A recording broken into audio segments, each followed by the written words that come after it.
Reka nongere ngusuhuze aho uri hose, yaba uri mu gihugu cy'u Rwanda, yaba uri hanze y'u Rwanda, gubwa neza kandi ugire amahoro, ugire impagarike n'ubugingo, ikirenze ibyo ukomere mu mwami Yesu, ugire impagarike n'ubugingo, urakabyara ahungu n'akobwa, niko njya ngusuhuza nkwifuriza. Uyu munsi dufite inkuru kamenabihe, inkuru ibabaje, inkuru ikomeye ku mugabo Salongo muzi cyane, umuntu w'umupfumu ukomeye ndetse mwamenye cyane, abenshi yabariye utwanyu, abandi yari kuzatubarya.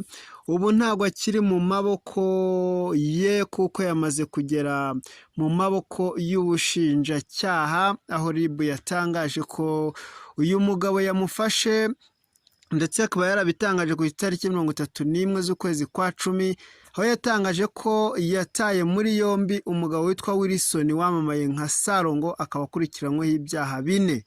Umuvugizi wa RIB Dr Murangira Bitieri yatangaje ko yafashwe nyuma y'iperereza rimaze iminsi rimukorwaho, akaba akurikiranyweho ibyaha birimo icyo kwesha ikintu cy'undi hakoreshejwe uburiganya, iyezandonke, gukoresha inzandiko mpimbano, kwiyitira urwego rw'umwuga, impamyabushobozi n'impamyabumenyi cyangwa ubushobozi buhabwa umuntu wujuje ibyangombwa. Uyu mugabo rero akaba yamaze gutabwa muri yombi na RIB, akaba amaze iminsi igera kuri 6 ubwo uhereye igihe iyi nkuru yatangarijwe.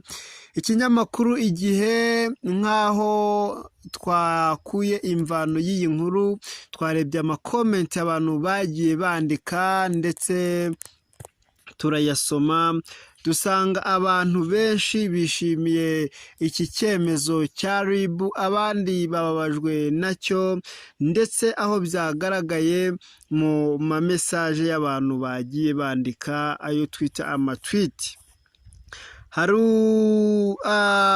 umuntu witwa Dunda yanditse ngo umuvumo w'ibihumbi 40 zanjye uramukurikiranye disi. Uyu yashatse kuvuga ko yishyuye ibihumbi 40 ndetse bigaragara ko n'umuti yamuhaye wanze gukora, akamuvuma ndetse akaba yishimiye ko umuvumo yamuvumye waba wahamye. Hari uwitwa Emmanuel Tuji yavuze ngo ibinyoma byose wahimba ngo wemeze abantu, hari idahishwa na kimwe. Isaha igeze ibita ku gasozi byose, abo yatwaye utwabo abemeza ibidashoboka bihangane.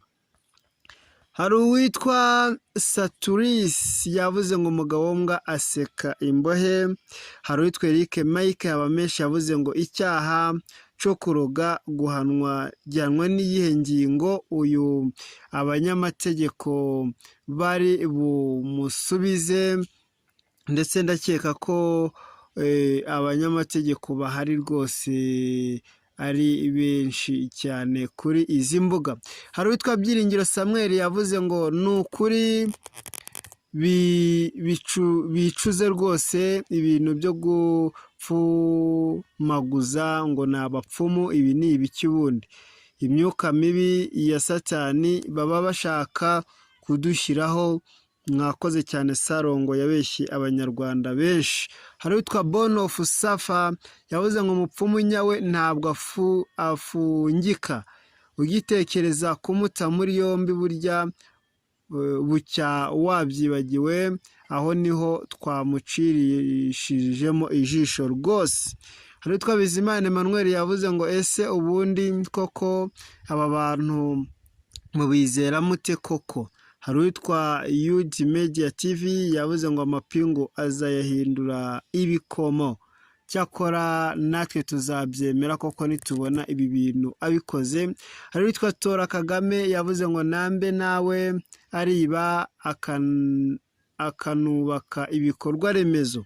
Hari uwitwa Uwimpuhwe Gustave yavuze ngo n'abandi nkawe bumvireho, ariko natwe abanyarwanda tugomba kugira amakenga n'ubushishozi n'uruhare runini mu kurinda ibyacu. Hari uwitwa Obero yavuze ngo nanjye najye gukoresha afite mu igororero salongo ntiyabura akazi. Najye gukoresha afite mu igororero salongo ntiyabura akazi, ubwo no mu igororero azakasangayo. Witwa Zuba ni nawe tugiye gusoreza, yavuze ngo sinigeze kubona agendera ku gataro no hejuru y'amazi, n'ubundi ari bumere amababa aguruke. Nuko ubwo we yashatse avuga ko wenda ari burenge agataro, gereza aciye ku gataro. Reka ibi nabyo tubirenze amaso. Ubundi ngo ushimire wowe wakoze subscribe ku Gisobanuro TV, wowe utarayikanda ndagusaba kuyikanda kugira ngo ujye ubana natwe mu mavideo azajya atandukanye tuzajya dushyiraho, ndetse uzaba uduhaye inkunga ikomeye. Izi ni zimwe muri komenti nkeya dusomye muri nyinshi, dore ko ari ibintu byinshi, ariko tuzagenda tugomba kubagezaho ibiganiro n'amakomenti atandukanye mu biganiro byacu biri bukurikireho.